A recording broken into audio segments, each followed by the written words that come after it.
په ولسي او سیاسي چارو کې د ولسمشر ستر سلاکار او د ننګرهار والي ضیاءالحق قمرخیل وویل 2.5 کلن ریحان الله 21 ورځې وړاندې په خوست ولایت کې د انسان تختونکو له لورې تختول شوی و او کورنۍ څخه یې 15 میلیونه افغانۍ غوښتې. هغه زیاته کړه د ننګرهار ملي امنیت ریاست زړورو منصوبینو یاد ماشوم تېره شپه د سرو رود شیخ مصري په سیمه کې د تختونکو له منګولو آزاد او د تختونې په جرم د فرید الله په نوم یو تن چې د خوست ولایت اوسیدونکی دی نیولی او د قانون منګولو ته یې سپارلی دی. د ښاغلي مرخیل په وینا یاد ماشوم 21 ورځې د تختونکو له لورې د نشې په ورکولو د خپل مور او کورنۍ له غېږې لرې ساتلی و چې د یادې لاسته راوړنې له امله یې د ملي امنیت ځواکونو څخه مننه وکړه او د کورنۍ غړو ته یې مبارکي ورکړه. نوموړي انسان تختونکو ته په اشارې سره وویل تاسې چې هر ځای یاست او هر کړن ترسره کوئ د ملي امنیت ځواکونو له لورې به نیول کیږئ او په ټولنه کې به د خلکو له لورې پر تاسې د لعنت په ویلو سره ځای نه درکول کیږي. د افغاني دود کلتور د دین خلاف انسان تختونکو ریحان الله ولد د بیت الله زوی د خوست اوسیدونکی ده چې د 21 شپو را په دې خوا د اختطاف سوی و د خوست څخه. تېره شپه زمونږ باتورو تکړه او وطن دوستو د ملي امنیت ځواکونو دوی باندې چاپه وغورځوله او دا ماشوم ریحان الله یې د اختطافچیانو د منګلو څخه راخلاص کړ. دا به نن رسما د دوی کورنۍ ته سپارل کیږي. اما زما پیام دا ده چې اختطافچیانو ته چې هر ځای واوسئ زموږ ملي امنیتي ځواکونه به هم تعقیبوي. هر ځای واوسئ افغاني ټولنه به در باندې لعنت وایي او دغه کړنه د اسلامي اصولو خلاف کړنه ده او همدارنګه د افغاني دود خلاف کړنه ده.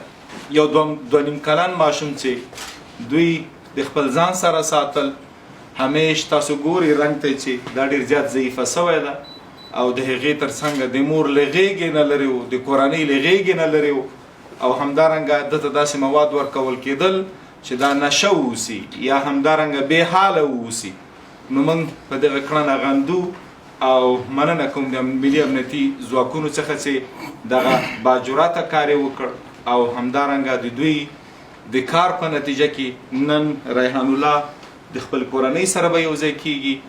زه د دوی کورنۍ ته مبارکي وایم او اطمینان ورکوم چې د ملي امنیتي ځواکونه به د خپل ولس تر څنګ ولاړ وي، دا نظام د خپل ولس تر څنګ ولاړله او موږ د نظام خادمین یاست. د انسان تختونکو له منګلو د آزاد شوي 2.5 کلن ماشوم ماما نور احمد د هیواد د ټولو ملي امنیت په ځانګړي ډول د ننګرهار د ملي امنیت ځواکونو څخه مننه وکړه چې ورته یې معصوم خوریا د تختونکو له منګلو آزاد کړ.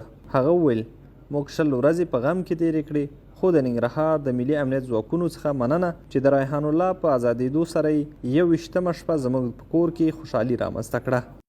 امنیت د ریاست نه او د دوی د امنیتي ارګانونو نه زه ډیره مننه کوم چې هر وخت موږ دوی ته رجوع کړې ده. دوی په وخت باندې اقدامات وکړه، هغه که د خوست و که د کابل و، خو خاصتا د ننګرهار د ملي امنیت د ریاست نه زه هغه الفاظ نه لرم چې د دوی نه مننه وکړم یا داسې الفاظ پیدا کړم چې د دوی څه قسم قدرداني وکړم. خو داسې اجرات چې دوی وکړل زه بار مننه کوم.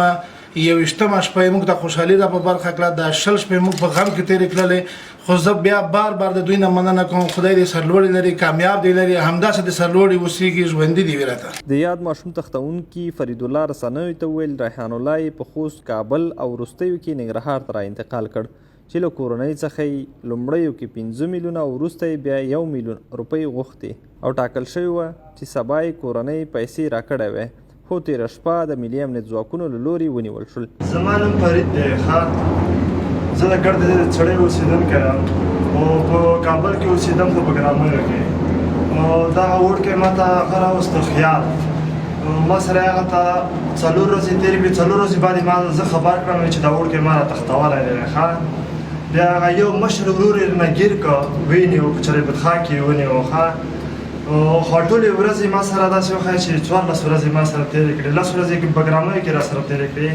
یو نه بیا ما عسکرو ته نشو سپارلی، یو نه ډارېدم. بیا مې دلته راوستو سهراب ته، بس دلته زه بیا ما اوله پیسې دی چې سره و 50 لکه روپۍ ونه غوښتې افغانۍ.